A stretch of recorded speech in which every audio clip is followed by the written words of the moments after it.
Hey everyone, welcome to another episode of Conversations with Claude. My name's John. I'm the head of developer success here at Trilitech, working on the Tezos ecosystem. And of course, I have with me the legend that is Claude, and I'll let him introduce himself and then we can get started. Hello everybody, so my name is Claude. I work as a developer advocate here at Trilitech, and I've been working in the Tezos ecosystem for the past 3 years. Really enjoy it. Awesome. Great. Well, so off air or off recording, we were talking a little bit about meetups, and the topic of pizza came up. And I thought we could start the day by a question around pizza. So what is your favorite pizza and where did you have it? Yeah, so I was in Italy a few months ago. So I was in Naples, and of course, I had the best pizza in the world in Naples. Nice. And that was also, I went to a restaurant where it was really interesting because they actually make the pizza in front of you, and it takes 5 minutes, like 2 minutes to make the pizza. Yeah. And then they put it in the oven. The oven is so hot that the pizza bakes, in 3 minutes, and That's then amazing. they give it to you in 5 minutes. The whole thing is done, and a pizza with only cheese on it, and that was the best pizza I've ever had. Good to know. Yeah, I'm gonna have to get that recommendation. So yeah, thanks for sharing that one. All right, so let's get back to the more serious stuff. Yeah. Today we're going to talk a bit about smart contracts. Yes. We've talked before about how important they are, how that's something that is kind of integral to a modern blockchain. And so I thought we could start off by talking, just summarizing again what a smart contract is, and then we can go straight into what does it take to write and deploy a smart contract on Tezos? Yeah, so smart contracts are very important on the blockchain. So that's one of the main differences between a blockchain like Bitcoin, for example, and Tezos, is that a smart contract is going to allow you to run code on the blockchain, and so to handle financial operations directly on chain in a trustless and permissionless manner. So you don't have to trust a third party to make those transactions. The smart contract is going to do it. And also one of the benefits of using Tezos is that we use Michelson, and the Michelson is available directly on chain. So you can check the code for the smart contract. So of course, the Michelson language is a little bit more complex, so you have to learn it first. But the code is on chain. It's not like, for example, on Ethereum where you only have bytes, and if you just look at it, you cannot understand what the contract does. On Tezos, it's still possible to have an idea about the behavior of the contract. So we have Michelson on chain, but in general, you're going to use a high-level language to write your smart contracts. So there are 3 of them that are the most used in the ecosystem. So of course, my favorite one is Lego. I've been using it for the past 3 years. So I really enjoy the experience of writing Lego. And so I use Common Lego for all the functional programming thing. And just a little aside, something very funny about that is that yesterday I had to write some Solidity, and I had to check so they have for loops, so they don't have functional patterns like that. So I had to check how to write a for loops again, because I never, even in JavaScript, I never use for loops because I have more of a functional mindset. So I had to check how to write a for loop. So that was funny. As an interjection there, why are you writing Solidity code?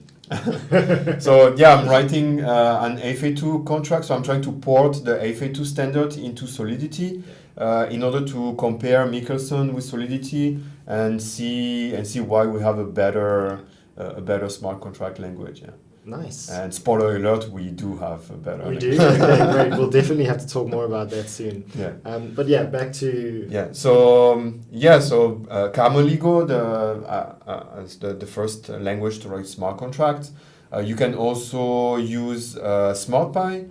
So the benefit of SmartPy is that it's Python. So if you already know Python, it's very easy to use SmartPy and to start writing smart contracts. They also have a very nice feature to write tests for your contracts. So it can be a very good language to start if you already know Python. And then the third one is archetype. So archetype is a little bit different. The syntax is a little bit different. But one of the benefits is that it's used by some big institutions and companies that have smart contracts on Tezos. Also, the developer experience is pretty good. They have some very nice tools to write the code and to test it. So yeah, it can also be a very interesting language to use to write smart contracts on Tezos. Great. So that's like an overview of some of the languages, the high-level languages that you'd use to write a smart contract. So when you're thinking about writing a new smart contract, what is sort of the process that you follow? What goes into that effort? So first you have to think about the use case and the problem that you are trying to solve and how the smart contract is going to solve it. And then, when you start writing the code, I mean, the idea behind the smart contract is that the less code, the better. It's not like a regular application where you can write a lot of code. The less code you write in a smart contract, the better it is, because the behaviors of the contract are going to be simpler, and also there are going to be less bugs. Like obviously the less code you write, the less bugs there are. Yeah. So you should always try to keep your smart contract as short as possible, and implement their behaviors in the simplest way possible. Got it. And coming back to then the languages, what would you say are some of the reasons why you would maybe pick one language over another, depending on like the work that you're trying to do? Yeah. So I think there are two main reasons. The first one is your background. So obviously, if you know Python already and you're comfortable with that language, you would use SmartPy, and that's also a language that most of developers choose. Not most, but a lot of developers choose when they enter the ecosystem, because even if you don't know Python, it's a language that's pretty easy to learn. So they choose SmartPy. But if you are more into functional programming, like me, then you would choose Cameligo, because you're already going to be familiar with all the patterns and everything. So it's a good language. And I think the second reason would be if you are told to use a certain language. So it happens. You know, like your boss comes and he's like, okay, you have to use archetype. You know? That makes sense. So I think if you work in a team that already use a certain language, and then you have to work on those smart contracts, then of course you're going to choose the same language. Or if there's some preference in the team about some language, then of course you're going to choose that language. So it depends on your background and also the environment in which you work. Yeah, that makes sense. So so now you've gone through this process. You selected the language that you want to use, and you've now written your smart contract. What's next? So what do you do to deploy that to the chain? First you should test your contracts. Maybe that's a good idea. Because once the code is on chain, then it's over. You cannot change it anymore. And so the different languages have different approaches that are quite similar to test smart contracts. So for example, I talked about SmartPy, where you can write the test directly in the contract. So they have a whole environment where you can run tests, which is pretty good. Lego also has a similar feature where they have a kind of API to write tests, so you can write them in a different file. What I like a lot about the tests in Lego is that they're really extremely fast. Like before, I used to write tests in Jest, so in JavaScript with Jest. And the time you compile the JavaScript, you run the test against like FlexTesa or something like that. It used to take a few minutes, while writing your test directly in the same language that you use for the contract. First, it's very convenient, and also the tests are run in like half a second. That's really, really fast. So that's something I like a lot about writing tests in Lego. And also Archetype has a nice environment for testing. They have different tools. I think there's also something in TypeScript where you can write your tests. So first you should use all those tools to test your smart contracts, and then at the moment the deployment on chain is still a little bit complicated. So you can use, like for example, the easiest solution would be to use the web editor that's provided by the different languages. So for example, Lego or SmartPy. I'm not really sure if Archetype has a web editor, but I will check it. But so the web editor from Lego and SmartPy are really good. Just copy paste your code, and then they have like a two-step process to originate the contract. So that's very easy. You can also use a CLI tool. So all the three languages have a CLI tool where you can originate directly the. I'm just checking because I've never done it. So I think they do. Yeah, I think they do. I don't want to say something wrong, but I think it's possible to originate them directly in the CLI, or at least using the Tezos client, the Octex client. Sorry. Yeah. So. That would be the two most popular solutions to originate a contract on chain. That makes sense. And would you normally originate or deploy the contract first to the testnets, or would you just deploy it straight to mainnet? Yeah. So in general, my process is this one. So first I write tests. So because I use Lego, I write tests in Lego. And so the tests I just run, so they run the contract, and there's no testnet involved or anything, or everything locally. And in general, you're going to build an interface to interact with the smart contract. So at that point, I'm going to use FlexTesa. So FlexTesa, if you don't know, it's a very good tool to run a kind of simple Tezos node on your computer, so you can originate contracts on it, and there are different features that you can tweak that are like, for example, block time or that kind of things. It's also possible. I saw that they added a feature maybe a few months ago where you can actually trigger the baking of new blocks. So FlexTesa is not running, but when you needed to bake a new block because you originated a new contract, you can trigger it. So it's pretty interesting. So in general, I use FlexTesa. I originate the contracts there, and I start testing the contracts on FlexTesa, and then I move to GhostNet.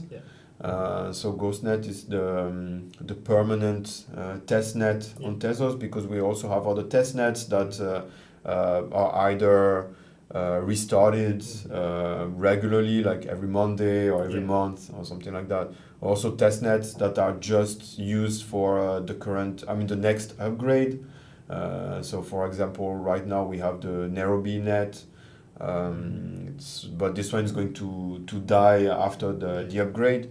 So GhostNet is the only one that you can use all the time. It's kept in sync with the current protocol. You put it on GhostNet, you test it. The environment on GhostNet is very similar to the one on mainnet. There are just a few differences, like block time or availability of bakers, because obviously there are less bakers on GhostNet than on mainnet. But it's still a very good testnet to test your contracts. And then when you're 99.99% sure that the contract is good, then you can originate it on mainnet. All right, so then that sort of brings that loop to an end. You've now originated the contract on mainnet, but there's also a piece missing. So on the dApp side of things, on building an application that kind of connects to that. I think we've talked before about that, but maybe you can give me just a really very simple kind of overview of your approach to that next step. About building a dApp? Yeah. So building, I think that's at the same time the easiest part of the job and also the most complicated one. It's the easiest one because you can use JavaScript, you can use a lot of tools that you already know that you love or hate, but I mean, it depends. But it's pretty easy because the code is also going to be easier to write. But at the same time, it's the most complicated one because you have to remember some principles when you interact with the blockchain first and with the smart contracts second. So there are different things that you have to keep in mind. There are also, we have specific tools on Tezos that when you're a newcomer to the ecosystem, they can be a little bit not complicated, complex to use. Like for example, how to connect your wallet and understand all those interactions with the wallet. You can use the framework of your choice. So React is very popular. I use Svelte. I love Svelte, so I use it a lot. But recently, I've also been using Rescript a lot, which is like a functional language to write front end. So it's a very good language. I really enjoy it. Like I wrote a very small dApp with it, and I had zero error in the console, in the browser console. So that was great. That's awesome. So yeah, you would use like React, and then of course you have to use Taquito. Yes. I mean, you don't have to, but like if you want to make your life easier, you have to use Taquito, because if you have to code all these interactions with the blockchain or with smart contracts manually, then it's going to take forever. So Taquito is going to abstract a lot of that, and it's going to make it really, really easier to write your dApp. And then Taquito also integrates Beacon that you're going to use to interact with the wallet. So yeah, those are like the three main tools that you would use, your framework, the framework you like, Taquito and Beacon. Got it. We won't go too detailed into the app side of things and writing your dApp. I know that you also worked for quite some time at Taquito or eCAD Labs. So maybe we can do another talk about that in the future. Sure. But yeah, that was great. Great to learn a bit more about smart contracts and how they work and how do you originate them on mainnet. And yeah, I think we'll definitely be talking more about pizza in the near future. I know you have a strong love for tacos, but maybe I can convince you to come over to the dark side. All right, we'll wrap up there. Thank you everyone for watching. As always, if you'd like to learn more, you can follow Claude on Twitter or myself. And also, let us know your questions. What should we talk about next? Thanks everyone. Thank you. Take care. Bye.